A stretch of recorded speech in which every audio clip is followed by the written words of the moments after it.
aqui. Pronto, tá gravando. Aqui, maravilha.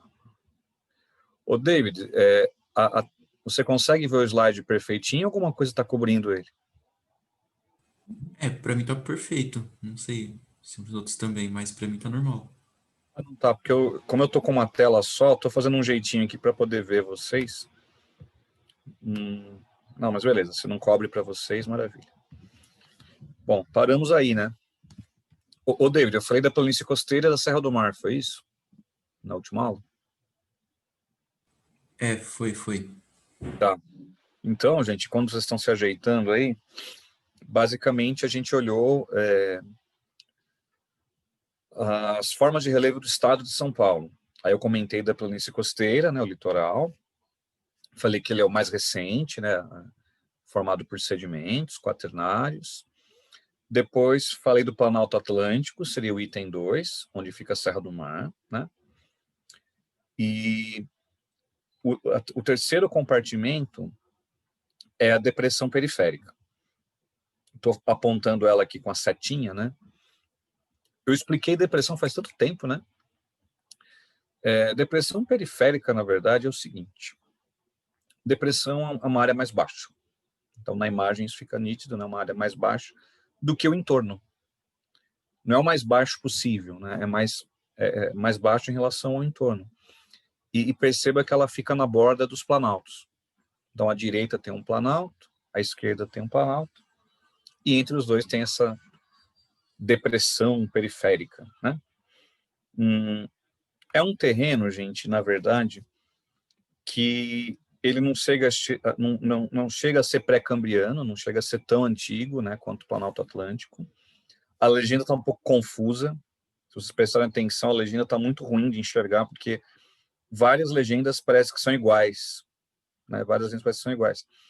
Mas essa depressão periférica, na realidade, ela pega a era mesozoica. Tá? Mesozoica. E uma parte paleozoica, uma parte mesozoica, essa transição, é melhor colocar isso, paleozoica para meso, né? Paleo para meso. E então na legenda isso está aparecendo como o permiano, o carbonífero, enfim, o meso, o paleo, né? O primeiro paleozoico, depois o mesozoico. Não tem muito mais o que você falar sobre a depressão periférica, a não ser exemplos de cidades. Às vezes a FUVEST, por exemplo, já pode aparecer alguma questão com o nome de cidades. E você não tem que ficar preocupado em decorar cada cidade que está na depressão periférica, mas Campinas é uma referência boa. A cidade de Campinas fica na depressão periférica. Tá? Para quem não conhece Campinas, o David vai a Campinas todos os dias, que eu sei, porque ele tem contatos especiais ali, de acordo com o tipo de renda que ele tem, com atividades ilícitas. Mas, enfim, Campinas tem um clima já um pouco diferente do de São Paulo, da cidade, né? Porque já é um pouco mais abafado, um pouco mais quente, tem menos umidade, né? Porque já está nessa parte mais baixa. Só no Google Imagens, né, David? Tudo bem, Google Imagens vale também. Mas, enfim, a depressão periférica Campinas é uma boa referência. Aliás, eu vou usar a setinha, tá? Para vocês que estão olhando aí no slide, ó. Eu estou colocando a setinha mais ou menos onde fica Campinas.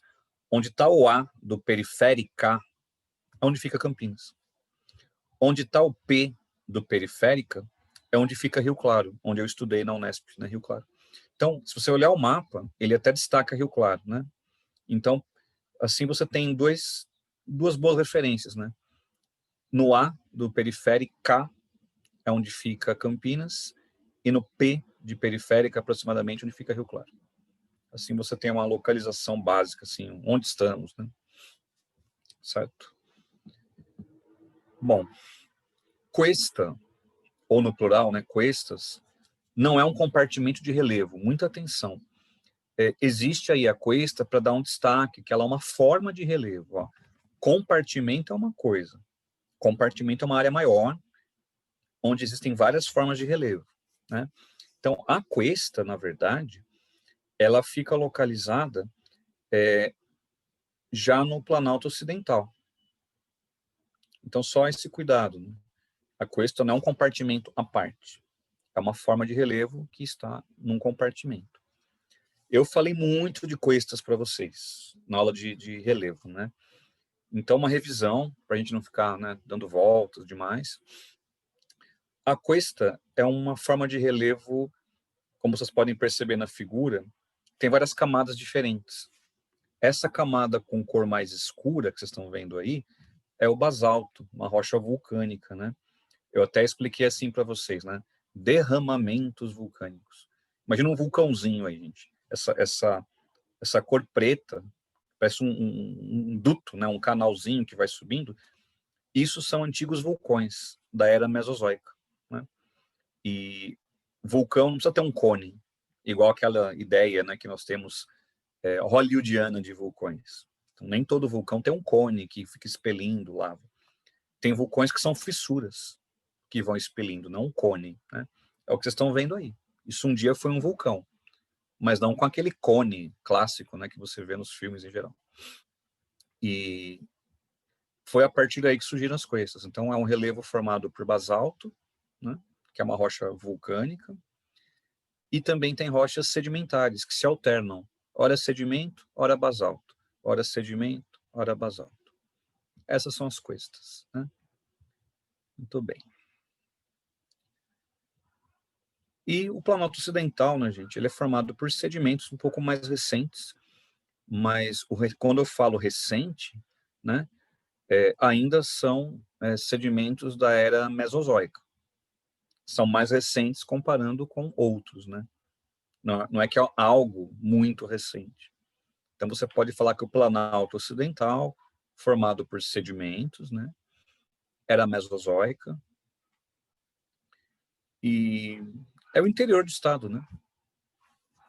Quer ver só? Adivinha quem está aí? Adivinha quem está aí? Quem que hoje vive, quem que hoje está passeando pelo plano ocidental? Minha querida Ana Alves, que está na região ali do Pontal do Paranapanema. Ali é um trecho do Planalto Ocidental. Então, é o que você precisa ter de conhecimento dos compartimentos do estado de São Paulo. Mas sou bem honesto, gente. De tudo que eu expliquei, o que cai mais? O Planalto Atlântico, onde fica a Serra do Mar, esse é o campeão, é o que mais aparece. E as cuestas. Eu acho que esses dois são os que mais aparecem nas provas. É bom ter a noção do conjunto. É legal ter a noção do conjunto. E também perceber que vai até o Rio Paraná, né? O Rio Paraná já é divisa com o Mato Grosso do Sul, né? Então é até aí que você vai enxergar o perfil do relevo do estado. Se você continuar esse perfil, vai chegar até o Pantanal. Vai ficar baixo, baixo, baixo, baixo, sobe um pouquinho, depois baixo, baixo, baixo, até chegar no Pantanal. Como aí pegou só o estado, né? Só o estado de São Paulo, é por isso que parou no Rio Paraná. Beleza? Então, era a única coisa que faltava. O Henrique P. perguntou para mim, e o Planalto Atlântico? Então, cara, o Planalto Atlântico se fala o seguinte, as rochas são pré-cambrianas, são muito antigas. Tanto que na legenda, essa legenda está mais fácil de perceber, dá uma olhada, que está mais espaçada, né? Os pontinhos. É o primeiro quadradinho aqui, ó, pré-cambriano. É a Serra do Mar. A legenda, gente, está numa ordem cronológica, do pré-cambriano até o Cretáceo, do mais antigo até o mais recente, certo? Nem tudo aparece na legenda. A planície não está aparecendo na legenda, mas o que está na legenda está do mais antigo até o mais novo. Então, a Serra do Mar, as rochas são pré-cambrianas, são bem antigas. Agora, não se esqueça que durante a era Mesozoica, a Serra do Mar sofreu uma epirogênese, quer dizer, o Planalto Atlântico sofreu uma epirogênese. Então, é só ficar atento ao enunciado. Rochas pré-cambrianas. Já a última grande transformação no Planalto Atlântico, que foi a sua epirogênese, ele acabou soerguendo, subindo um pouquinho, isso foi durante a Mesozoica, tá bom? Mas as rochas são bem antigas. É o conjunto mais antigo que tem em São Paulo, é o da Serra do Mar. ou melhor, é o do Planalto Atlântico. Maravilha? E vamos ver se a gente consegue terminar relevo de São Paulo. O que eu coloquei? Bom, isso aqui é uma revisão, né? Expliquei há pouco tempo. Pouco tempo não, né? Alguns meses atrás essa parte da Serra do Mar. Aqui é uma curiosidade, mas que vale a pena vocês olharem. O mapa do relevo de São Paulo. Veja bem. E como a legenda não está muito boa para você enxergar, o que eu fiz nesse mapa? Essa cor mais clara que vocês estão vendo, ô David, você que é bom de artes, que cor que é essa daqui, que está nessa bolinha aqui? Fala que cor que é essa, na sua opinião. Verde. Parabéns. É assim que eu penso também. Verde musgo, diriam alguns, né? Então, esse verdinho seria áreas mais baixas, tudo bem? Então, eu acho legal esse mapa pelo seguinte: procure essa cor verde. Coincide com o quê? O Rio Pinheiros e o Rio Tietê. Claro, são áreas mais baixas, são vales, né? Então, olha a sua esquerda, né? Estou colocando aqui com a setinha Guarapiranga. Aí você tem o Rio Pinheiros aqui, tarará. O Rio Tietê, que eles se encontram. E tá essa cor, esse verdinho, que é de um relevo mais baixo. Então, se não houver legenda, né? Fica aí a dica. E eu separei aí, olha, esse círculo, essa bolinha, eu coloquei uma foto do Google Earth. É uma cratera que existe na zona sul de São Paulo, perto da casa do David. Eu acho que o David mora na cratera. Você mora na cratera, David? É aí que você mora? Quase. Você já foi? Você conhece esse lugar aí, David? Nunca fui, mas não é tão longe. Não deve ser tão longe, cara. É porque essa cratera fica em Parelheiros, né?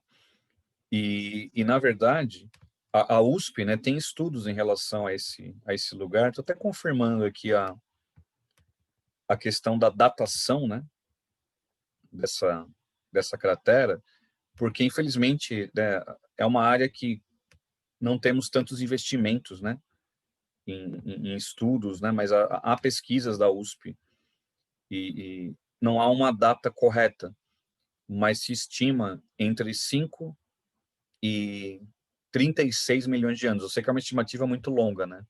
5 e 36 milhões de anos é uma distância grande. De qualquer forma, essa cratera é da era Cenozoica. Isso é importante saber, né? Era Cenozoica. E perceba que pela imagem de satélite é nítido, né? Que é uma área deprimida, né? Resultante de um impacto de um meteorito nessa região, né? Então, é uma peculiaridade, né, da cidade de São Paulo, mas é interessante você ter essa informação, vai que ela um dia seja importante em algum vestibular, né? Essa cratera na zona sul de São Paulo. E perceba que há um bairro aí, né? Bairro de Colônia, né? E o bairro chamado Vargem Grande. Ambos ficam aí juntos a essa cratera, região de Mata Atlântica, uma área pouco povoada, né? Baixa densidade populacional. Só como se cair um troço desse é uma questão de segunda fase, uma coisa mais específica, né? Mas é bom ter o entendimento que existe, né? É patrimônio da Unesco, inclusive. Foi decretado patrimônio da Unesco, essa cratera aí de Colônia, tá? E quando vocês quiserem conhecer, só falem com o David, ele vai ser o guia turístico. O guia da cratera, hein? É um bom emprego, hein, David? Fala aí. Apresento a cratera. Bom, é isso, amigos. Não vou mais estender essa parte de São Paulo para eu poder começar a cartografia. Cartografia é aquele tema que eu vou fazer uma comparação aqui, né? Em história geral, por exemplo, pense em Grécia Antiga. Quando cai uma questão de Grécia num vestibular de história, cai uma e olhe lá. Cartografia vai mais ou menos nessa direção. Tem anos que nem sequer, tem vestibulares que nem cobram cartografia. Mas não quer dizer que seja uma matéria não importante, pelo contrário, é muito importante. Porque ela envolve um pouco de matemática, dependendo do conceito, né? E é um prato cheio para questões interdisciplinares. Há uma discussão, ainda sem fim, se a cartografia é uma ciência, se dá para identificá-la como uma ciência própria, ou se ela é uma disciplina que abastece outras ciências. É um debate que ainda não há conclusão, né? Mas a cartografia é um conjunto de técnicas, né, basicamente, para mapear, para você reproduzir localização geográfica. E hoje, como é que os vestibulares estão olhando cartografia? Quem pegar provas muito antigas, se você vai estudar com provas de 10 anos atrás ou 15 anos atrás, era outro perfil, gente. Porque envolvia alguns cálculos. O que acontece hoje em dia? O que eu penso também como educador? Você aprende matemática na disciplina, né? Matemática. Você utiliza cálculo em física, em química, até mesmo em biologia. Qual o sentido de eu cobrar uma questão de geografia que envolve muito cálculo, se essa habilidade ela é muito mais bem explorada na área de exatas? Então, o que aconteceu com as provas de cartografia de São Paulo e também com o Enem? Elas ainda podem cobrar algum tipo de cálculo. Não é que elas não possam, né, ter uma cobrança. Mas eles são mais conceituais, mais teóricos. Tem a questão hoje do Pokémon Go, Google Earth. Você tem várias formas de explorar o tema cartografia. É verdade, a cartografia. Não precisa ser aquela questão, calcule a escala do mapa. Pode aparecer, o Mackenzie ainda faz questões assim. Tem. Mas eu percebo que os vestibulares estão indo para um caminho um pouco diferente, para sair da mesmice. Porque senão fica fácil, né? Você decora essas questões, muda ali os valores e você responde numa boa. Então, eu quero que você tome só esse cuidado, para não ficar tão preocupado. Às vezes você pega uma questão muito antiga que vai para uma outra direção. Então, o que eu fiz para a aula de cartografia? Fiz uma coisa que eu não fiz o ano todo. Eu achei legal fazer hoje. Deu um trabalhinho, viu, gente? Mas eu acho que ficou legal assim. Eu peguei todo o conteúdo de cartografia, tudo que eu tenho para explicar, fusos horários, escalas, e selecionei exercícios desses temas. Exercícios que eu considero essenciais, de vários vestibulares diferentes. E vou explicar esse conteúdo já de uma maneira prática e objetiva. Porque se eu fosse explicar cada assunto de maneira que eu faço normalmente, eu ia gastar muito tempo. E talvez cartografia é necessário praticar exercícios. É um pouco diferente das matérias que vimos, que também são necessários exercícios, mas eu creio que a cartografia precisa mais. Então, assim eu consigo praticar as habilidades com vocês, olhar como é cobrado nas provas a cartografia e explico os conceitos. Se não der tempo de acabar hoje, não vejo problema. Vai faltar um pouquinho, que a primeira semana de revisão, eu pego uma meia horinha da aula e termino. Não vejo problema nisso, tá? Então, fique à vontade para tirar dúvidas. Se quiser depois indicação de exercícios, eu posso fazer uma listinha aí, mando outras questões, tá? Mas eu achei legal desta maneira. Nunca fiz desse jeito. Primeira vez que eu vou fazer, tá? E eu comecei com uma questão da Unesp, uma questão do ano passado, né? 2020, é porque foi aplicado no passado. Uma questão que muita gente zerou. Olhem bem essa questão, gente. Muita gente não sabe nem por onde começar. Isso é cartografia. Então, olha o caminho que os vestibulares estão escolhendo para trabalhar cartografia.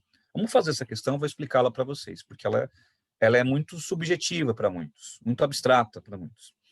Ele colocou assim: analise os mapas temáticos hipotéticos. Por que hipotético? Não tem um tema, é só a teoria por trás, né, desses mapas temáticos. O que é um mapa temático? Você escolhe um tema: hidrografia, população, densidade demográfica, agricultura, um mapa temático. Né? Aí temos mapa 1, mapa 2 e mapa 3. Perceba que cada mapa tem um tipo de legenda ali, de figuras diferentes. Vou dar uma sugestão aqui de como entender isso. O mapa 1, eu acho que é o mais fácil. Você percebe que há formas diferentes. Então, é um mapa que quer mostrar coisas diferentes. Um exemplo, você quer criar um mapa, municípios de São Paulo. Cada município, cada cidade é diferente da outra. Então, imagina, o retângulo, a estrela e o círculo estão representando coisas diferentes. Quer ver um outro exemplo? Mapa de agricultura, cultivos. soja, milho, feijão, algodão. Então, cada cultivo diferente vai aparecer com uma legenda diferente. Então, é um mapa, você pode chamar de qualitativo. É uma qualidade que você está dando. Então, você vai observar esse mapa, objetos diferentes. Por isso que cada forma é diferente da outra. Então, a ideia é você mostrar diversidade. Então, você pode chamar de qualitativo ou de diversidade. Já o mapa 2 é um pouquinho mais difícil de entender. Acho que essa é a parte mais abstrata. Perceba que as formas são iguais. Dá uma olhada. Você tem 3 círculos. Tá vendo só? Qual que é a diferença entre eles? O tamanho é igual. Só que um está pouco preenchido, um está quase todo preenchido, e o último círculo está totalmente preenchido. Isso é uma ordem. Você está ordenando. Por exemplo, hierarquia urbana. Você tem a cidade que é menos importante, que é essa aqui com um pontinho pequenininho. Aí você tem uma cidade média, que está um pouquinho mais preenchida. Aí você tem a capital. Ela está totalmente preenchida. Pode procurar nos mapas, é muito comum, né?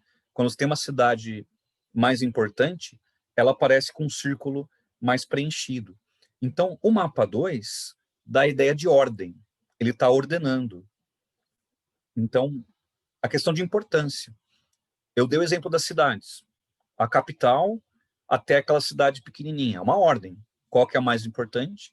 Qual que é a menos importante? Poderia ser também, pensando em agricultura, você coloca assim, a área que mais produz, tem mais produtividade de soja, que tem média produtividade e que tem baixa produtividade. Você está ordenando, está colocando uma ordem nas coisas. E o terceiro mapa tem a ver com tamanho. Perceba, um retângulo pequenininho, um retângulo médio e um retângulo grande. Então, isso não é ordem, isso é tamanho. Muitos alunos se confundem nisso. Pro Júlio, o mapa 2 e o 3 não são iguais? Não. Porque a cidade mais importante não necessariamente tem que ser a maior cidade. Olha o caso de Brasília. É a capital do Brasil. Então, colocando numa hierarquia, Brasília está no topo, por ser a capital. Mas não necessariamente Brasília é a que tem mais população. Então, o mapa 3 está indicando o tamanho. Do pequeno, ou melhor, peraí que eu voltei. Do pequeno até o grande. Então, o mapa 1 indica diversidade, é qualitativo. O mapa 2 indica ordem, ele está ordenando, né, o fenômeno em questão. E já o mapa 3, ele é quantitativo, tem a ver com grandeza, o tamanho. Agora que eu expliquei, eu acho que fica fácil encontrar a correta. Ele diz o seguinte, considerando os métodos de representação da cartografia temática, pode-se afirmar que é o mapa temático. Vamos lá. 2. Apresenta relações de proporcionalidade. Não, né? Esse é o 3. Você vê o tamanho, né? A proporção são os tamanhos. Letra B. 3. Apresenta relações de ordem. Não porque é tamanho, não é ordem. Letra C. 3. Apresenta relações de diversidade. Não. Diversidade é o primeiro, né? Que tem vários itens diferentes. Letra D. 1. Apresenta relações de proporcionalidade. Não, né? Proporção é o 3. A correta é a letra E. O mapa 2 apresenta relações de ordem entre os lugares. Como essa questão foi cabulosa no passado. Muita gente chorou. Não, Júlia não sabia por onde começar essa questão. Teoria de cartografia, gente. Isso tem a ver com a cartografia. Especificamente, você vai ver isso em geografia. Por isso que esse tipo de questão tem aparecido muito, ao invés dos cálculos que ainda podem aparecer, mas estão ficando um pouco mais raros em geografia. Eu considero essa questão difícil. Não porque o tema seja difícil, mas é um tema pouco explorado. E vou ser bem sincero, eu como geógrafo e educador, tem tanta coisa bacana para explicar para um aluno em cartografia, e talvez isso não seja a parte mais interessante, mas está dentro da teoria. Então, por isso que eu trouxe essa questão aqui, para você não ser surpreendido por temas mais ligados à teoria. Tudo bem, gente, a questão 1? Só para dar uma introduzida na coisa? Maravilha? Viu que não é difícil, mas sem ter os conceitos, parece algo absurdo, né? Como assim ordem, tamanho, diversidade? E como são símbolos diferentes, acabam confundindo mesmo. Belezinha? Maravilha. A questão 2 eu gosto um pouco mais. Essa é uma questão que tem caído muito. Eu peguei uma faculdade diferente, que eu sei que vocês em geral não prestam, que é a Federal do Mato Grosso do Sul, porque eu gostei de como a questão foi elaborada. Mas é um tema que pode cair em FUVEST, em particulares de medicina, enfim, que é sobre GPS. Tá? Diz o seguinte, o geoprocessamento está sendo amplamente empregado na geografia, devido à aplicação de diversas técnicas de coleta e tratamento de informações espaciais. Ao coletar dados geográficos, pode-se utilizar a tecnologia Sistema Global de Navegação por Satélite, ou Global Navigation Satellite System, GNSS. Além da navegação, ele é utilizado também para determinar a posição de um objeto na Terra, as coordenadas. Atualmente fazem parte do GNSS os seguintes sistemas. O GPS, que é dos Estados Unidos, né, gente? O GLONASS, que é russo. O Galileu, que é da União Europeia. E o Beidou, que é chinês. Então, o GPS, meus amigos, não está sozinho no mundo. O GPS é o mais popular.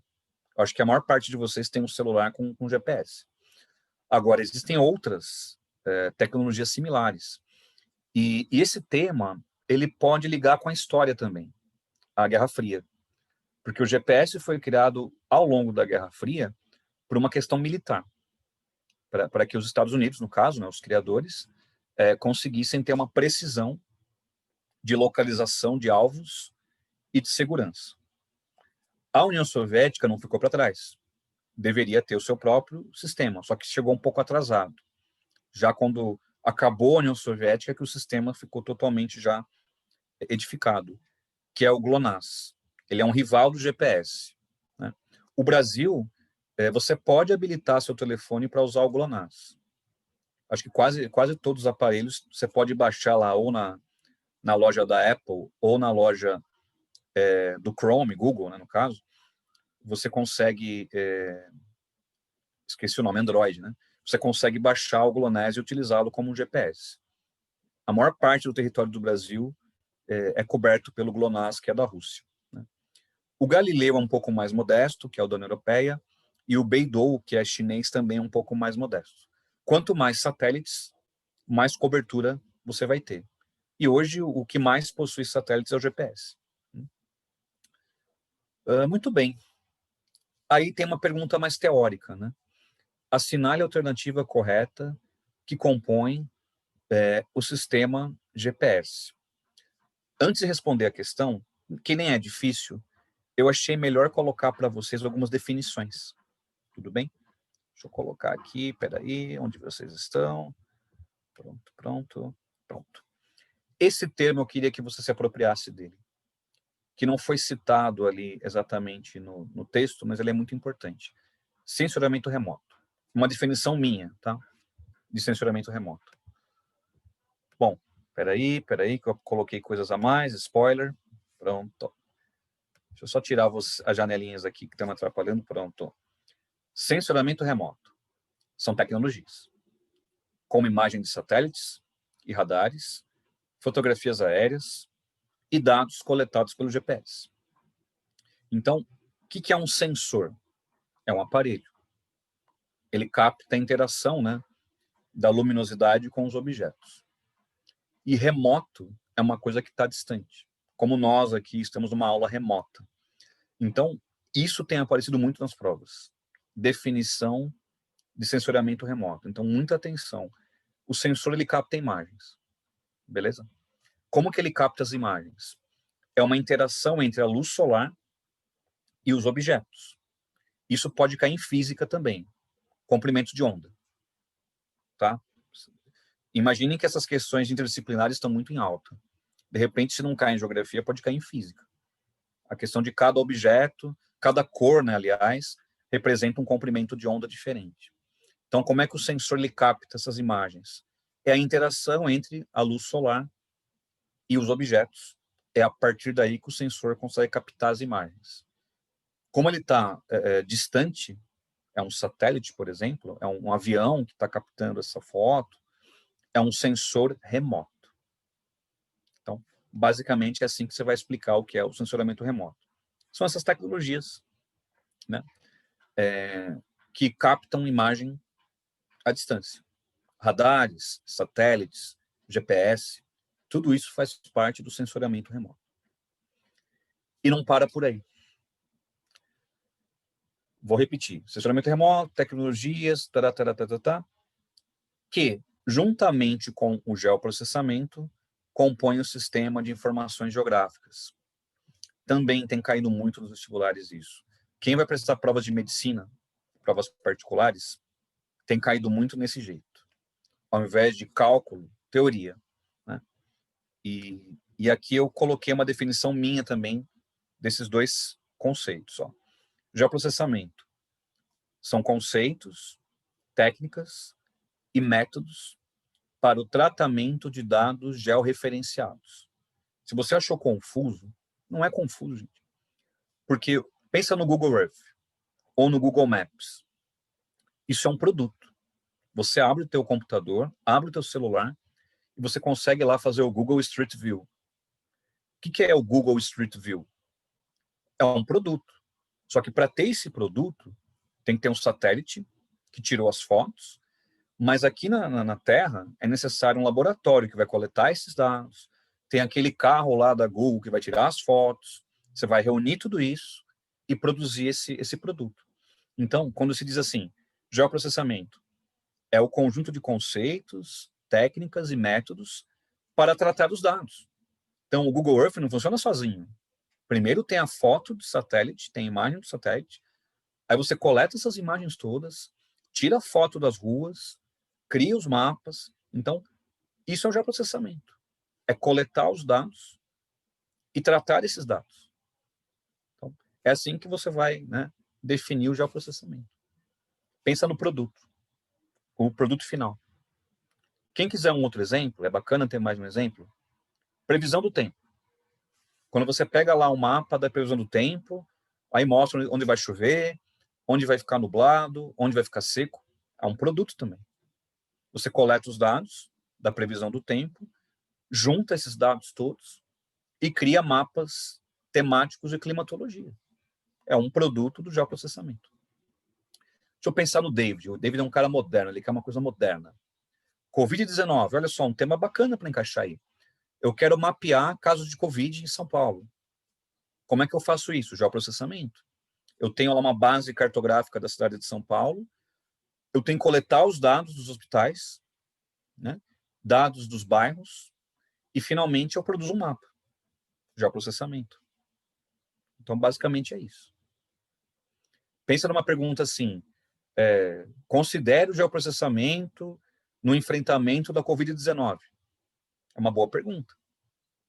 Você coleta informações, vários tipos de informação, depois você começa a mapear as áreas que mais sofrem com a Covid-19. Ou bairros, ou por renda, por faixa etária, mortes de Covid-19. Então, para fazer isso, é necessário o geoprocessamento. Coletar dados, tratar esses dados. Oi, Isa. Aquele projeto da Arara Azul, que eles monitoram as araras para saber onde, também é esse processo. Sim. Perceba que a aplicação do geoprocessamento ela é muito ampla. Preservação de espécies, agricultura, temas ligados à saúde pública. Eu lembro uma vez, Isa, caiu uma questão, não vou me lembrar que prova que foi, mas era uma de medicina particular. Perguntou sobre o combate à dengue, e usando o geoprocessamento. Coletar os dados, casos de dengue, áreas que não tenham os cuidados necessários. Blá, blá. Então, você pode aplicar o geoprocessamento em várias coisas. Controle de pragas, da agricultura, preservação de espécies, como você citou, da arara azul. Então, é uma aplicação muito ampla. E, para fechar, tem aqui uma sigla, né, SIG, que é o Sistema de Informações Geográficas. Deixa eu só colocar aqui. Os SIG são os softwares e hardwares utilizados para isso. Então, geoprocessamento é o conjunto de técnicas. É o conjunto que envolve as técnicas, as análises e o produto. Só que para produzir isso tem que ter algumas ferramentas, como softwares e hardwares. Então, esses softwares e hardwares compõem o sistema de informações geográficas. Então, são muitas definições. O meu medo é você encarar uma prova que misture tudo isso. Que ele coloca um texto muito longo para tentar deixar você assim desatento, né, de repente com alguma informação. E nas afirmativas, nas alternativas, aliás, ele misture cada conceito aí. Então, usa esses meus slides, eu mandei já pro Rubão, né, para você conseguir, de repente, pegar uma questão e já bater o olho. Isso aqui é SIG, isso aqui é geoprocessamento, isso aqui é GPS, isso aqui é geoprocessamento, isso aqui é estacionamento remoto. Então, eu coloquei tudo aí para vocês resumidamente. Né? A questão em si era fácil, a questão aí do Mato Grosso do Sul. Mas eu coloquei para você ter uma noção de como ela pode ser, como você pode elaborar uma questão a partir disso. Vamos achar, então, a correta. GPS. Segmento espacial, porque tem o satélite, né? Tudo bem. Segmento de controle, que é quem coleta e trata os dados. E o segmento de usuários, nós. Eu acho que a letra A já é a correta. Mas vamos ver as outras. Segmento estrelar. Guerra nas Estrelas. Talvez um dia. Eu olhei isso e achei bárbaro. Eu achei, nossa, cara, o cara que fez isso daí estava muito loucão, né? Esse segmento estrelar. Tudo bem. E a única coisa correta na B é o controle, né? Muito bem. Letra C. Segmento militar e comercial. Então, está incompleto, né? Há um segmento militar, porque o GPS também é aplicado em sistemas de defesa. Mas não começa por aí, né? E o satélite? Cadê? Né? A letra D, ela também ficou incompleta. Falou em segmento espacial e controle apenas. Mas e o usuário final, né? Que somos nós. E a letra E, de novo, né? Segmento estrelar e comercial apenas. Somos todos estrelas. É isso, basicamente. Essa é a mensagem da questão. Então, era um nível fácil a questão, gente. Não era difícil, não. Letra A, né? Mas eu trouxe mais para você ter uma visão, né, do tema, que é uma teoria de cartografia, na verdade. Então, acho legal você estudar isso daí com precisão, com cuidado. Tá? Certo, amores? Tranquilos? Muito bem, muito bem, muito bem. Agora sim. Agora o bicho pega. Agora o bicho pega. O Enem gosta muito de perguntar sobre cartografia. O Enem adora colocar questões desde a origem do Enem, lá em 1998. O Enem ele cobra cartografia. E nem sempre são questões fáceis. Né? Esse Enem que eu coloquei para vocês foi aplicado ano passado. Enem PPPL, que vocês estão vendo aqui, é Enem para pessoas privadas de liberdade. É uma prova que tem a mesma dificuldade do Enem que vocês fazem, mas é para pessoas que estão em Fundação Casa e penitenciárias. Eles têm uma prova específica. Específica porque é diferente, não porque é mais fácil ou mais difícil. Então, Enem PPPL é isso. É pessoas privadas de liberdade. Eu gostei dessa questão. Ela é uma questão difícil. Nível Enem é uma questão complicada. Né? Eu vou usar essa questão para explicar estações do ano com vocês. Diz o seguinte. Olha que questão embaçada.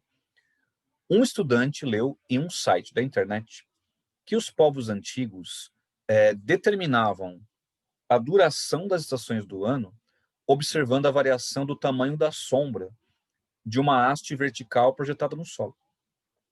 Isso ocorria porque, se registrarmos o tamanho da menor sombra ao longo de um dia, ao meio-dia solar, esse valor varia ao longo do ano, o que permitiu aos antigos usar esse instrumento rudimentar como um calendário solar primitivo.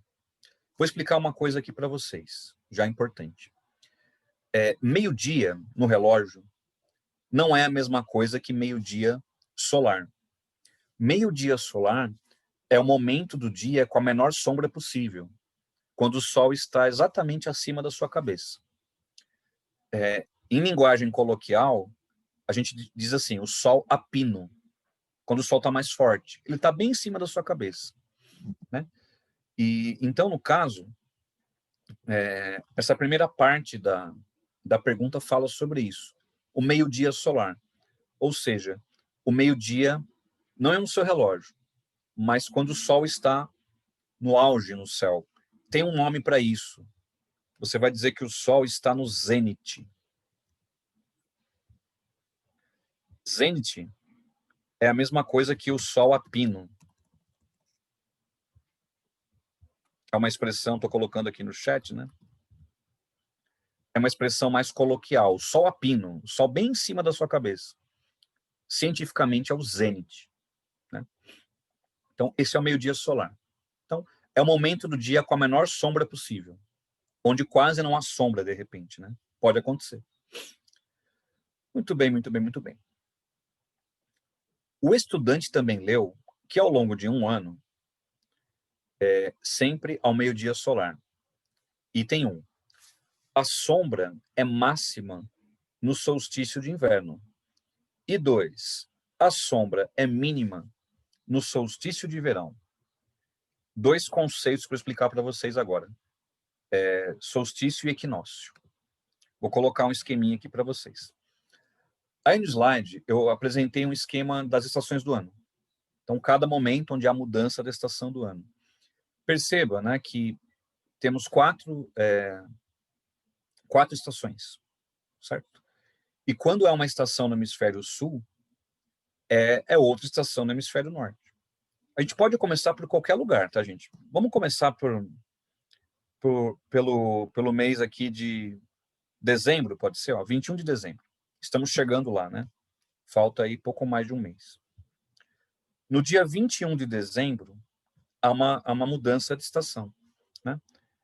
Se torna inverno no hemisfério norte e verão no hemisfério sul.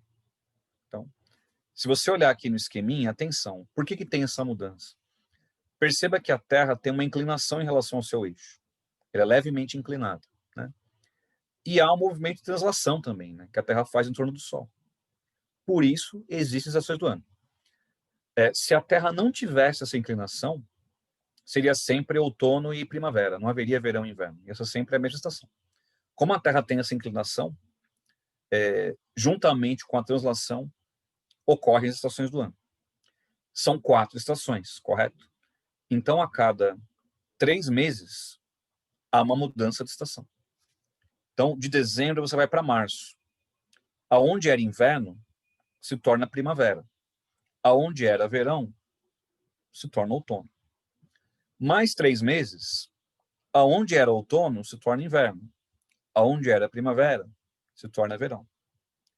E mais 3 meses, onde era verão, virou outono, e onde era inverno, virou primavera. Essas são as estações do ano. Mudanças a cada 3 meses. Nós, no hemisfério sul, estamos na primavera. Estamos aí a pouco mais de um mês para alcançar o verão. Mas já está mais aquecido, as temperaturas aumentaram, está até chovendo de novo, né? Olha só, está chovendo. Quem diria? Bom, o que é importante aqui? Não só para responder a questão, mas é importante você destacar o que é solstício e o que é equinócio. Eu coloquei aqui para vocês uma definição minha, tudo bem? Solstício são momentos em que o Sol alcança a maior declinação em latitude, tomando como referência a linha do Equador, definindo diferenças na incidência de luz solar entre o norte e o sul. Basicamente, meus amigos, solstício é quando os hemisférios recebem quantidade de luz solar diferente. Um recebe mais do que o outro. Portanto, quando chegarmos em 21 de dezembro, vai ser solstício de verão no hemisfério sul, ou seja, o hemisfério sul vai receber mais quantidade de luz solar. Já o hemisfério norte vai ser solstício de inverno, porque vai receber menor quantidade de luz solar. Essa é a definição do solstício. É quando os dois hemisférios recebem uma quantidade diferente de luz solar. Um recebe muito mais do que o outro. Por isso que num vai ser o verão, no outro vai ser o inverno. A palavra diferente que eu coloquei aí, só para ficar mais preciso, foi declinação.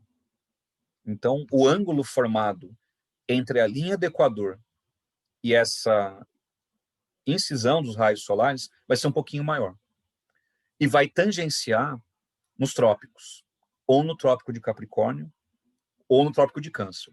Então, se você, de repente, vive numa cidade junto ao trópico de Câncer ou Capricórnio, no meio-dia solar, no solstício, não tem sombra nenhuma.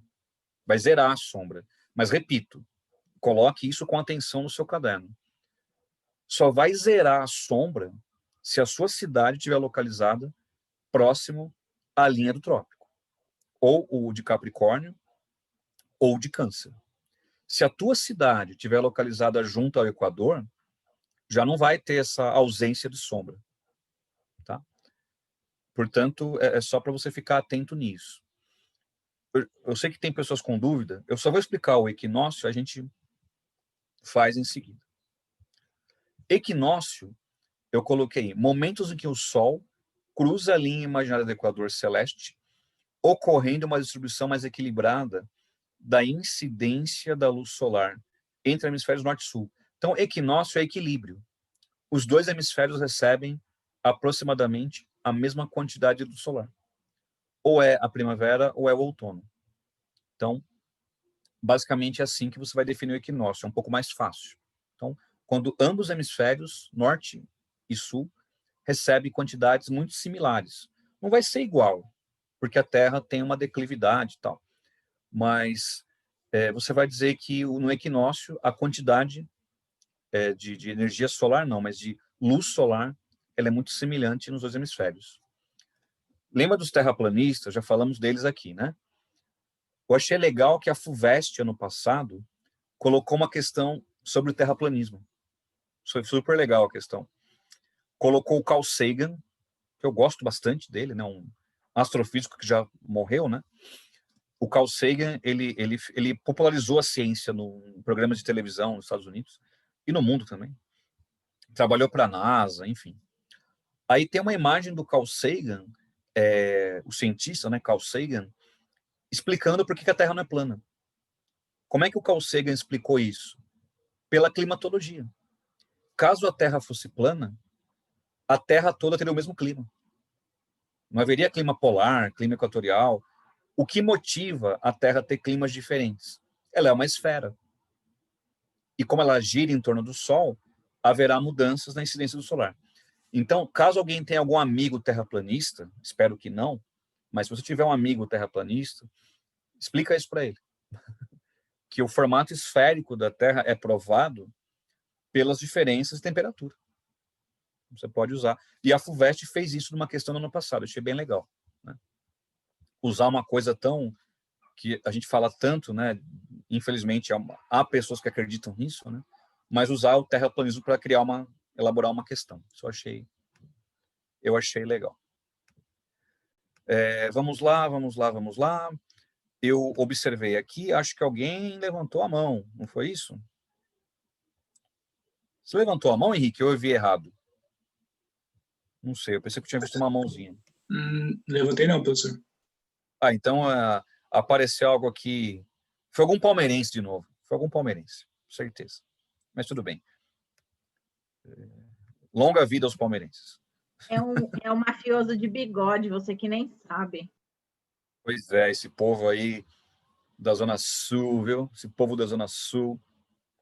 Mas enfim, gente, vamos continuar na questão. Onde estávamos aqui? Peraí. O David falou que é mancada. Vamos lá. Paramos aqui. O estudante que morava em Macapá, olha a informação que eles deram para nós. Macapá fica na linha do Equador. Tá? Ficou intrigado com essas afirmações e resolveu verificar se eram verdadeiras em diferentes regiões do mundo. Contactou seus amigos virtuais. Que bonitinho, né? Contactou seus amigos virtuais. Em Salvador, que é uma área tropical, e Porto Alegre, que é uma área temperada. E pediu para os seus amiguinhos virtuais que registrassem o tamanho da menor sombra de uma haste vertical padronizada ao longo do dia durante um ano. Os resultados encontrados estão mostrados esquematicamente no gráfico a seguir, onde SV é solstício de verão, SI é solstício de inverno e a letra E é o equinócio. Curioso isso, eu gostei como eles usaram um gráfico, também achei legal. Perceba no gráfico, né? Tem as 4 estações do ano, cada linha é uma cidade diferente.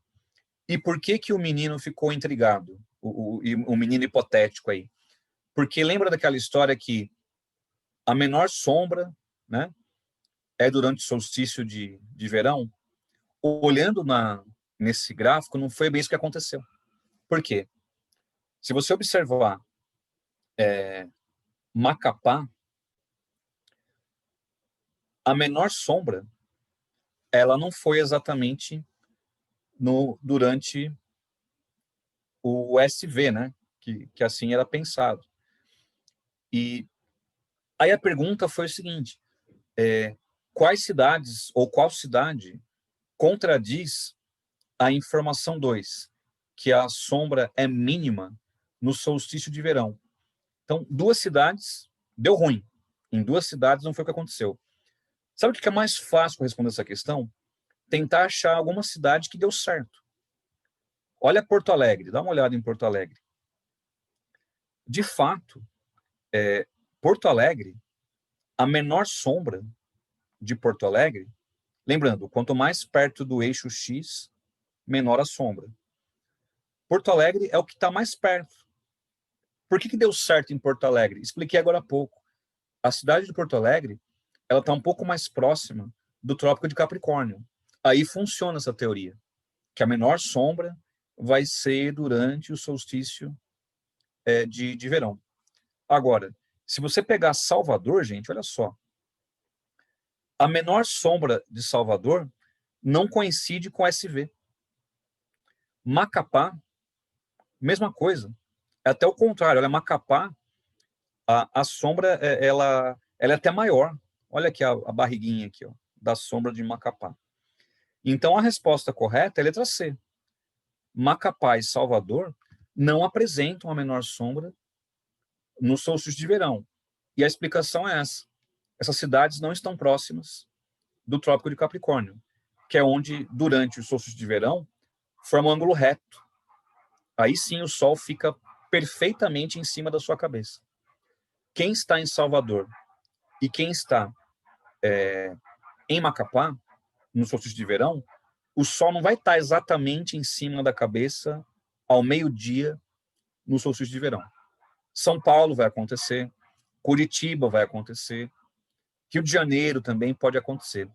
Agora, quanto mais você se afastar do trópico, da linha do trópico, a menor sombra não vai ser exatamente no solstício de verão. Eu acho essa questão muito boa. E olha, o Enem faz umas coisas bem ruins às vezes. Às vezes não, né? Muitas vezes, para ser mais sincero. Mas quando faz direito, é bom elogiar, porque a questão está bem legal. E não foi aplicada para todos, né? Porque foi uma questão para pessoas em regime, né, privado de liberdade. Mas um nível bem interessante essa questão. Gostei bastante dela. Tá? Alguma dúvida, meus amigos e amigas? Sobre solstício, equinócio, a questão da linha do Trópico de Capricórnio ou de Câncer, né? Que acho que era o que era importante para responder essa questão. Maravilha?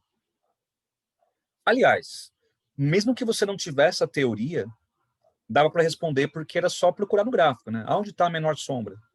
Então, a teoria é importante para responder questões talvez mais específicas. Mas até sem ela dá para chegar na resposta. Maravilha? Muito bom. Onde estamos, onde estamos, onde estamos? Aqui estamos. Eu acho que esse vai ser o último tema do dia, eu acho. Que é um tema que cai bastante, que são as projeções cartográficas. Um tema bom também. Essa questão que eu escolhi, eu gostei, assim, ela não tem imagem. Então, eu vou colocar as minhas imagens, tá certo? É teórica. Diz assim, A respeito das projeções cartográficas, considere as seguintes afirmativas. Eu vou ler fora de ordem, tudo bem? Você vai entender já o motivo. Eu vou começar com o item 2.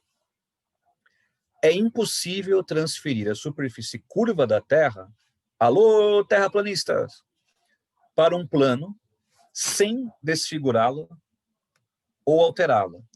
Motivo pelo qual a representação que mais se aproxima da realidade permanece sendo o globo. Verdade, gente.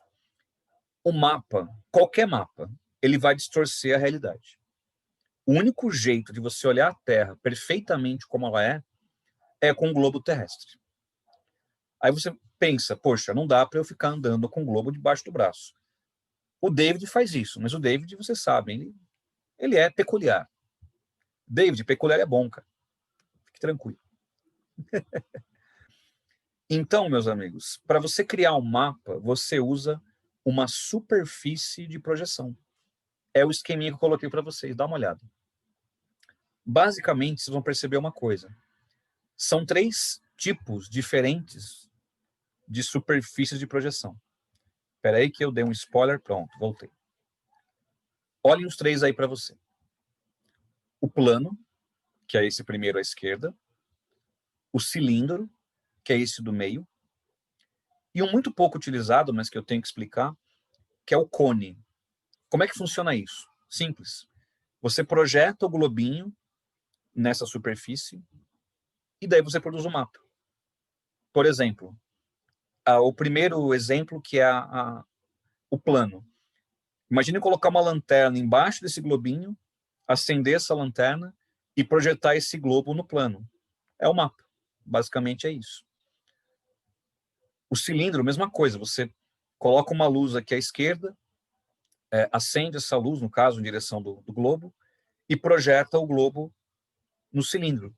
Quando você abre o cilindro, você vai ter um mapa. E o cone é a mesma coisa. Você projeta, né, o globinho no cone, aí você abre o cone, você vai ter um mapa. Essas são as projeções cartográficas. Então, é uma superfície intermediária para poder produzir o mapa. Não dá para você abrir o planeta, simplesmente. Tem que projetar o planeta a partir de uma superfície de projeção. A mais usada é o cilindro, gente. A maior parte dos mapas que vocês usam no seu cotidiano, nos livros, e enfim, são as projeções cilíndricas. Quando o mapa for um retângulo, gente, é porque a projeção é cilíndrica. Basicamente é isso. Mapa cônico, só em Atlas, gente, é muito difícil. Porque, olha bem, qual o problema de criar um mapa cônico? Não cabe todo o planeta. Então, teoricamente, você faz. Mas vai distorcer muito e não vai pegar todo o planeta. Então, não dá para criar um mapa mundi cônico. É isso que eu quero dizer. Então, você vai achar mapa cônico muito mais em GeoAtlas, enfim, para quem ainda tem, né? A Isa tem um monte de GeoAtlas em casa que eu sei, por razões óbvias, né? Olha lá. Meu Deus, eu não estou mentindo. É raro cair mapas cônicos, mas se aparecer alguma questão, só uma coisa ele pode cobrar de vocês. O que dá para representar no mapa cônico? Latitudes médias. Países como Canadá, Estados Unidos, a Europa, você consegue fazer um mapa cônico, né? O Brasil já não dá. Você não consegue mostrar o Brasil direitinho no mapa cônico. Agora, países localizados em latitudes médias, o que é média? 45 graus. É de 0 até 90, então a média é 45 graus de latitude. O Canadá é um bom exemplo. Você consegue criar um mapa cônico do Canadá em um mapa bastante razoável. Mas é uma exceção, né? O mapa mundi cônico você não consegue produzir. Então, o cone vamos deixar um pouquinho de lado. Então, o item 2 serve para você justificar o uso dessas superfícies. Beleza? Agora, vamos para o item 1. O emblema da ONU consiste numa projeção azimutal equidistante centrada no Polo Norte. Coloquei aqui, ó, gente, o mapa da ONU. Ó. O mapa da ONU não, desculpa. O emblema da ONU. Tá correto o item 1, gente. Essa é a bandeira da ONU, né? E é muito criticada, porque a ONU, olhem só, gente, este ano estamos comemorando aniversário de 75 anos da criação da ONU. Então, fiquem atentos a questões ligadas à ONU. São 75 anos. Tá? E esse mapa não, né? Estou falando mapa toda hora. Essa bandeira tem um problema muito grave. Ora, a ONU foi criada com uma base, um princípio de unir, integrar os países. Correto? Olha a bandeira da ONU. Onde ela centralizou? No hemisfério norte. Se você olha, os Estados Unidos, estou apontando aqui com a setinha, e o Canadá estão muito bem desenhados, a Europa, a então União Soviética. Já a África, as Américas, Central e do Sul, aparecem todas distorcidas. A Austrália também está aqui, né, bem distorcida. Quer dizer, se você queria uma bandeira para representar a união e a igualdade, como é que você centraliza no Polo Norte? No hemisfério norte, onde ficam os países mais importantes, ricos, economicamente falando. Né? Então, a bandeira já começou com um problema. Né? Mas está correto o item 1. O nome dessa projeção é projeção azimutal equidistante. Por que é equidistante, gente? Porque ela mantém a distância entre os locais. Se você pegar uma régua e medir e tentar calcular, né, a distância entre esses lugares, o lugar que você centralizou, você consegue medir a distância corretamente. Então, equidistante quer dizer isso, manter as distâncias. Então, o item 1 e o item 2 são verdadeiros. Item 3. Na projeção de Mercator, as distâncias entre os paralelos aumentam à medida que se afastam da linha equatorial, inviabilizando seu uso para navegação. É legal eu colocar para vocês enxergarem melhor isso. Tá? Essa é a projeção de Mercator. É uma das mais usadas. Olhem bem esse mapa, gente. O que chama a atenção? O exagero no tamanho dos locais, quanto mais longe você está da linha do Equador. Olha o tamanho da Groenlândia, essa manchona branca. Gente, a Groenlândia é aproximadamente do tamanho do estado do Pará. Esse é o tamanho real da Groenlândia. É quase o tamanho do Pará. Desde criança, você pega esse mapa e você olha, caramba, a Groenlândia é uma ilha gigante. Não, não é. Não é. Mercator tem esse problema. Conforme você se afasta da linha do Equador, o tamanho, né, as áreas vão ficando muito distorcidas. Qual que é a vantagem de Mercator? Ou quais são as vantagens? Está aqui, ó. É uma projeção conforme. O que significa isso? Ela mantém as formas. Então, o desenho dos continentes está certinho. Então, o desenho da África, o desenho da América do Sul, da própria Groenlândia está correto. Então, o que você vai dizer? Mercator mantém as formas. O formato dos países estão perfeitos. Porém, Mercator distorce as áreas. O tamanho fica muito distorcido. Então, esse é o grande problema de Mercator. É uma projeção muito antiga. É do século XVI. Mercator foi um navegador belga. Participou das grandes navegações. Então, essa informação que eu dei para vocês já mostra que o número 3 está errado. Porque se Mercator criou essa projeção para navegar, o item 3 falou que inviabiliza o uso para navegação. É errado. Ela é usada para navegação, sim. Foi criada para esse intuito, inclusive. O problema não é esse. O problema é realmente essa distorção dos tamanhos. Isso sim é ruim.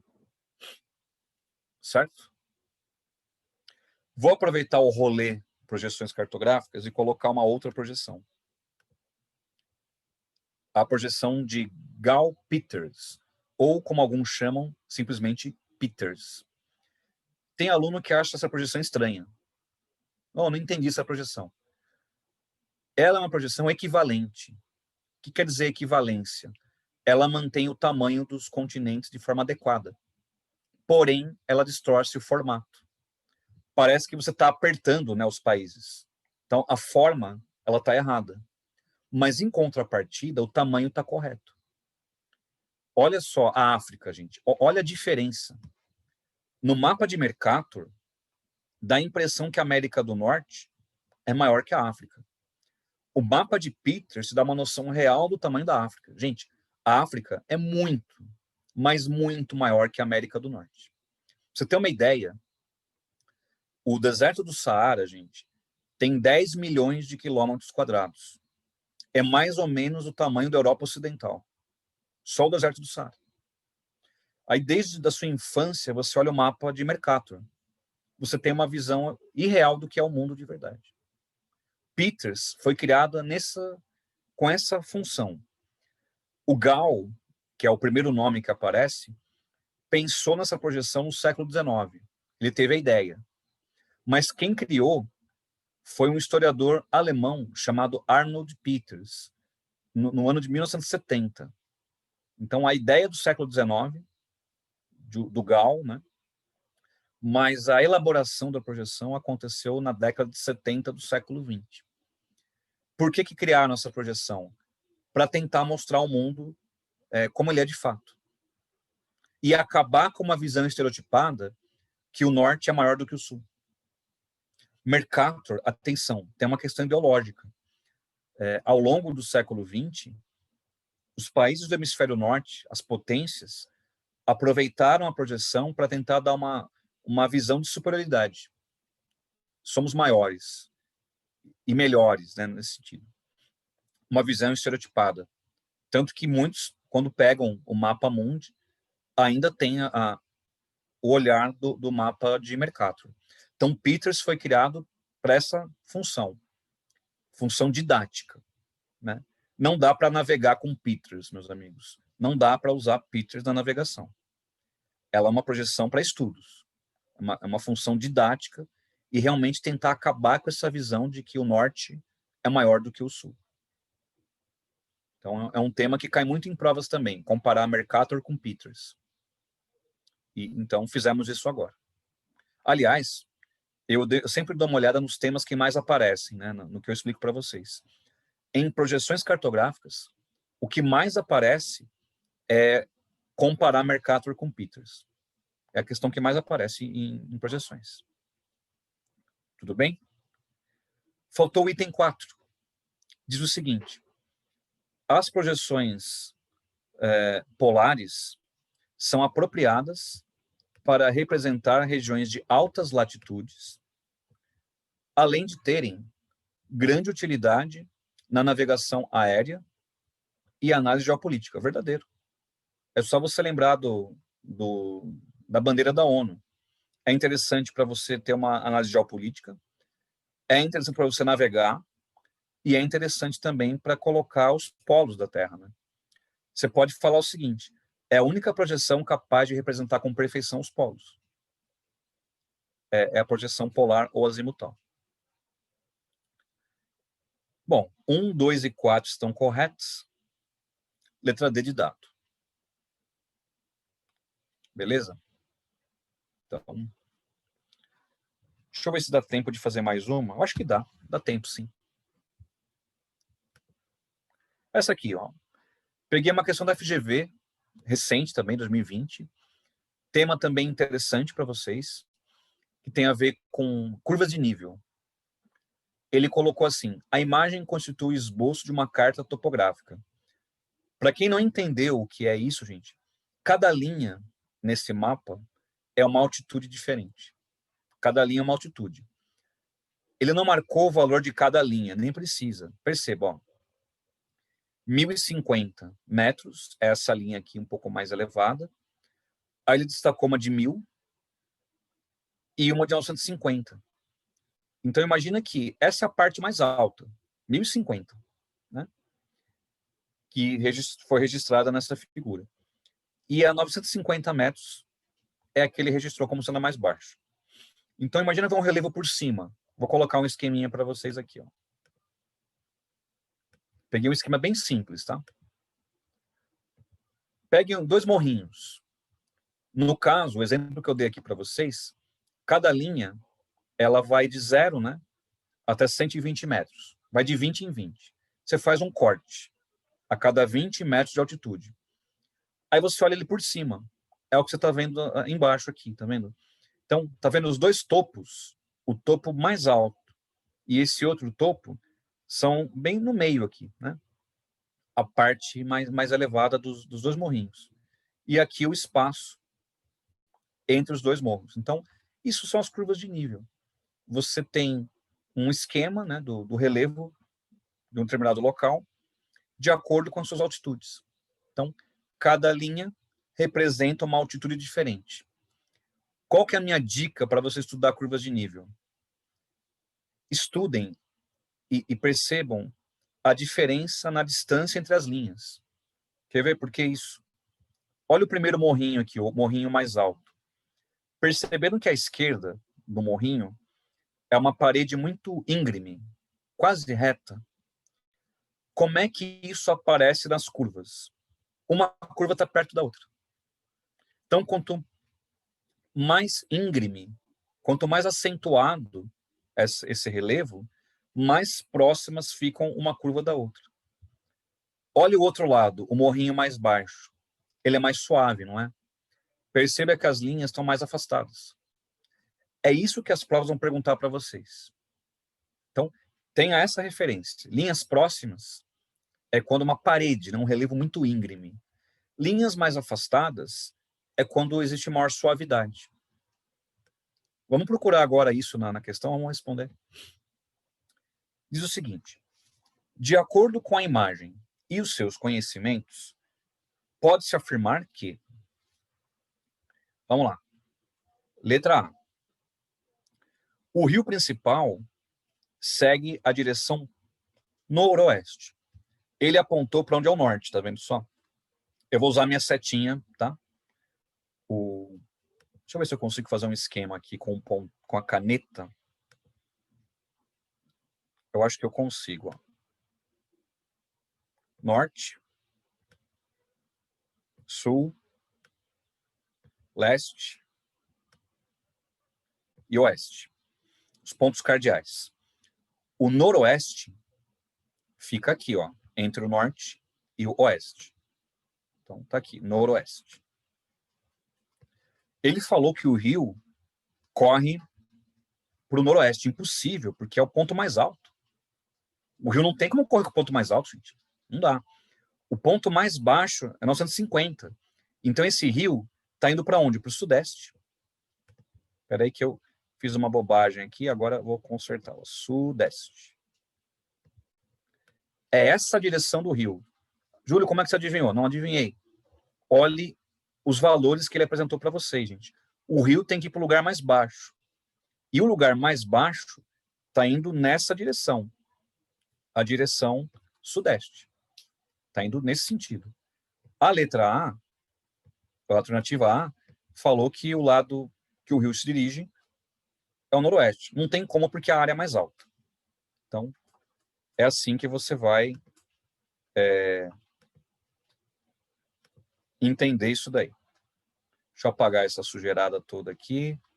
Pronto. Letra B. O rio principal... Aliás, letra B. O ponto X... Ó, o ponto X está aqui, ó. Tô com a borrachinha agora, aqui, ponto X. É a melhor área para a implantação de agricultura mecanizada. Mas nem pensar, gente. A dica que eu dei para vocês, quanto mais perto uma linha da outra, mais íngreme. Como que eu vou colocar uma agricultura mecanizada onde tem declividade? Ele falou que é X, né, aqui, no caso. Uma linha está grudadinha na outra. Deve ser uma montanha isso. Uma montanha muito íngreme. Então não é o lugar adequado para a agricultura mecanizada. Falso. Letra C.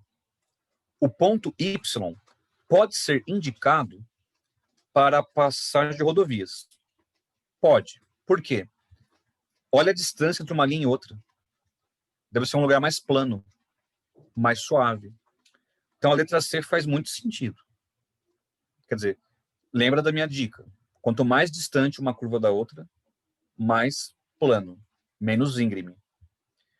Letra D.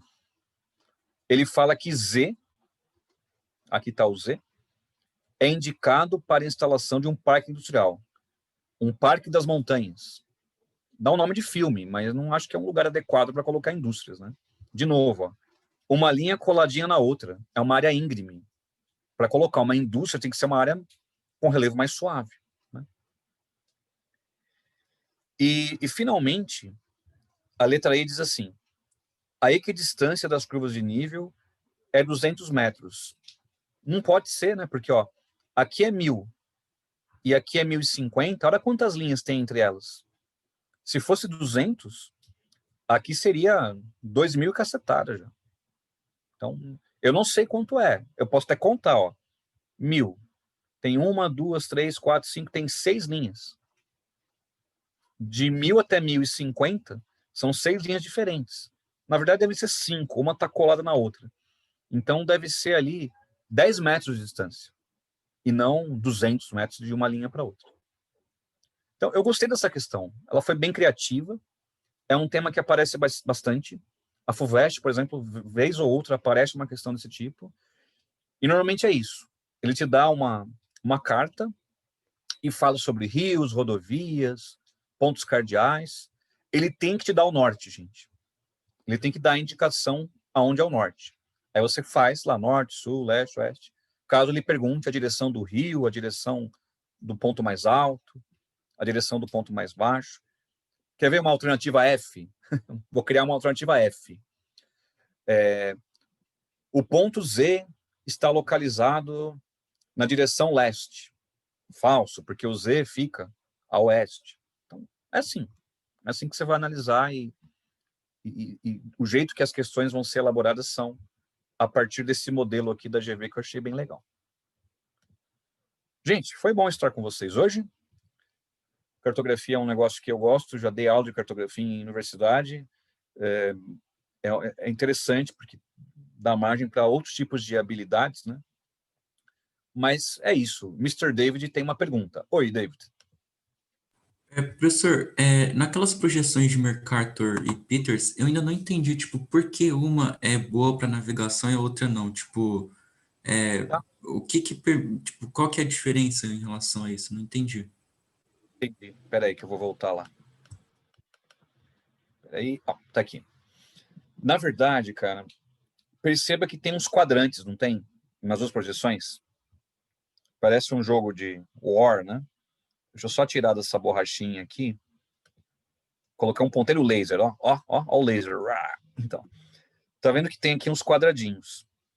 Se você perceber direitinho, formam ângulos, né? A projeção de Mercator foi criada de uma maneira em que esses ângulos respeitam as distâncias entre os lugares. Você pode calcular a distância entre os países e vai dar correto, vai dar uma distância justa de acordo com a realidade. A projeção de Peters não teve essa preocupação. Ela se preocupou mais em falar dos tamanhos. Porém, os ângulos não são mantidos. Sem a manutenção dos ângulos, você não consegue navegar. Então, o Mercator mantém os ângulos. Portanto, as distâncias vão ser calculadas com quase, não vou dizer que é perfeito, mas com muita perfeição, quase perfeito. Peters não teve esse intuito. A preocupação foi o tamanho. Então, nesse sentido, você abre mão de alguma coisa. Abre mão do quê? Dos ângulos que permitem a navegação. E assim, David, muitas projeções foram criadas para navegação. Mercator, acho que é a mais famosa, talvez, ela é a mais conhecida. Ganhou muito mais fama. Mas várias projeções foram criadas ao longo das grandes navegações. Mercator foi aquela talvez mais popular. Até hoje é usada na navegação aérea, marítima e tal. Mas você vai explicar, assim, manutenção dos ângulos. É assim que você explica por que é possível navegar com Mercator e, no caso de Peters, por que não é possível navegar. Eu já vi questões perguntarem isso, viu, David? Você não perguntou uma coisa curiosa, não, uma coisa importante. Tipo, ao invés de ele colocar na alternativa uma coisa mais simples, ele pode colocar Peters é interessante para navegação porque mantém o ângulo e, ao mesmo tempo, as distâncias. Falso, porque não mantém os ângulos e não mantém as distâncias. Então, elaborar uma projeção, a primeira coisa que você tem que fazer é qual é o objetivo dessa projeção? Eu quero mostrar, eu quero comparar, eu quero navegar, eu quero medir distâncias. é isso que vai nortear a criação de uma projeção cartográfica. Tá? Existem centenas de projeções. A gente não precisa olhar Beleza. Professor, mas uma coisa que ficou na minha cabeça, só que eu não perguntei, não sei por quê, sei lá, com toda essa tecnologia que temos hoje, sabe, o GPS, sabe, por que não conseguem criar um mapa preciso em relação ao ângulo e tamanho ao mesmo tempo? Tem algum empecilho? Sei lá. Então, cara, alguma coisa escapa, mas pela área que você está representando, né? Uma coisa é você representar uma área menor. Por exemplo, se eu pego lá no Google Maps, eu pego só o meu bairro. É uma coisa. Agora, pegar o mapa do mundo e levar em conta tudo isso é difícil. Há projeções que tentaram essa resposta, mas conseguiram especialmente prezar pela manutenção das distâncias, mas não conseguiu manter todas as formas. O que dá para fazer, David, é você modelar isso, como é o Google Earth. Mas como é que o Google Earth faz? Você tem o globo, né? Ele leva em conta a esfericidade. O problema, David, é esse. Representar uma coisa que é esférica no plano, né? E essa é a dificuldade. Eu me lembro, David, quando eu dava aula para sexto ano, faz tempo, cara. Sabe qual você fazia com os meninos? Pegava uma bola, essas bolas de plástico, essas bolas que são muito baratinhas e tal. Aí desenhava o mapa mundi na bola, tentando fazer o globo terrestre. A gente esvaziava a bola e recortava. E tentava fazer um mapa com ela. O que acontecia? As crianças pegavam, recortavam, puxavam e percebiam que esticava tudo, né? Essa é a prova que não dá para representar a Terra perfeitamente sem uma superfície de projeção. Tem que projetar o globo em alguma coisa e daí criar um mapa. Então, acho que essa é a resposta para a sua pergunta, a esfericidade da Terra. Esse é o complicador. Por isso o Google Earth é legal, porque você tem um globinho ali girando, você vai olhando as distâncias e tal. É igual quando se fala em avião, David. É uma questão interessante que você me fez pensar agora. Você sai do Rio de Janeiro e vai para Nova York, por exemplo, de avião. No mapa plano, como esse que a gente utiliza, parece que é reto, né? Mas não é reto, porque é como você faz uma parábola, né? Quando você navega, aliás, quando você viaja, né, de avião. Então, isso o mapa não consegue mostrar também. Sem contar também a rotação da Terra, que vai empurrar o avião para o outro lado. Então, são coisas que o mapa não consegue representar. Por isso tem que ter vários instrumentos. GPS, o mapa, radar, porque são tantas variáveis que o mapa não mostra. Né? A esfericidade da Terra. Tá? Justo. Valeu, professor. Brigadão, hein? Imagina, cara, um abraço para vocês todos. Daqui a um tempinho, né, a gente retorna. Ana, você falou em questão política. O que é a questão política aí que você citou, que eu não entendi? Professor, eu acho que é quando a gente tava falando, tipo, da diferença do MacArthur e do Peter, sabe? Tipo, além do ângulo, acho que ela digitou isso. Pelo horário, não, porque são 4h10, a pergunta veio 4h08. Fazer uma nova projeção. É que hoje em dia, Ana, como o David lembrou, é tudo tão imediato, tipo, hoje eu, como geógrafo, e a Isa, que é filha de geógrafo, né? Antigamente os mapas estavam toda parte, mapas impressos. Hoje, eu busco lá pelo aplicativo um Uber um transporte para mim. Eu tenho que entender dos mapas, mas eles estão de um outro jeito, né? Quer dizer, hoje é mais interativo. Então, é até interessante pensar, né? O geoprocessamento que a gente falou agora há pouco tem a ver com Uber Eats, tem a ver com iFood, enfim. Quantos aplicativos não usam a cartografia também? Mas está embutida no seu telefone. Então, a projeção em si não é que ela perdeu a importância, mas a aplicação da cartografia hoje com esses softwares todos, e aplicativos, né, no caso, facilitaram bastante a interação do público com esse tipo de objeto. Mesmo que não tenha conhecimento cartográfico, vai lá pedir um carro lá para fazer uma viagem e consegue se achar, né? Enfim. É a aplicação da cartografia. Então, é claro que o Uber, quando você tá ali olhando o mapinha, não leva em conta as felicidades da Terra, não leva em conta muita coisa. Mas é o suficiente para você se localizar e saber onde é que está o teu carro, onde você está indo e tal. Então, talvez não seja numa questão política, mas uma questão, hoje as técnicas evoluíram muito. Então, qual a necessidade de você começar a tentar criar novas projeções com tantos recursos técnicos, seja para nós, no uso cotidiano, seja para aviões, né, no caso, navios, etc. Então, acho que é mais isso. Mas eu tenho um site, eu não tenho ele de cabeça, me lembrem na próxima aula, que tem todos os tipos de projeção que existem no mundo. É um site norueguês. E aí você vê como é criativa. As projeções têm de tudo quanto é tipo. Você fala, Júlio, não faz sentido. É matemática aplicada.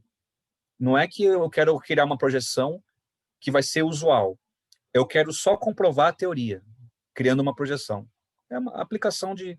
existe um curso, né, na Unesp de Presidente Prudente, que é Engenharia Cartográfica. Tem curso. E a engenharia cartográfica, ela é muito útil.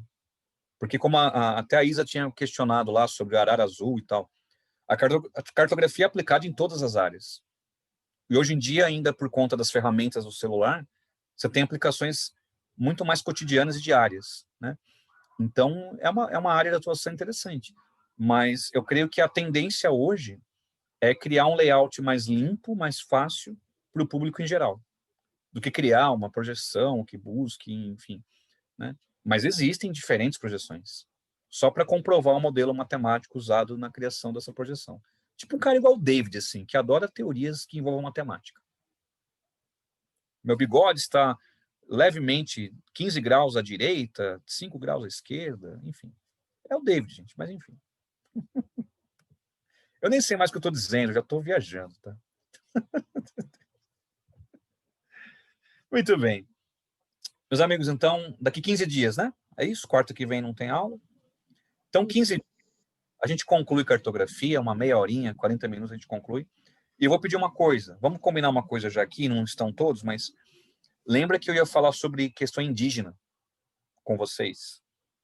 Eu vou aproveitar, então, a primeira semana de revisão, eu concluo cartografia, certo? E trato da questão indígena. Já está aqui garantido que eu vou explicar nessa próxima aula. Tá bom? Abraço, gente. Até mais. Boa semana para vocês também. Um beijo. Tchau, tchau, tchau. Tchau, Júlio. Tchau, professor. Obrigadão, hein? Boa semana. Também. Tchau.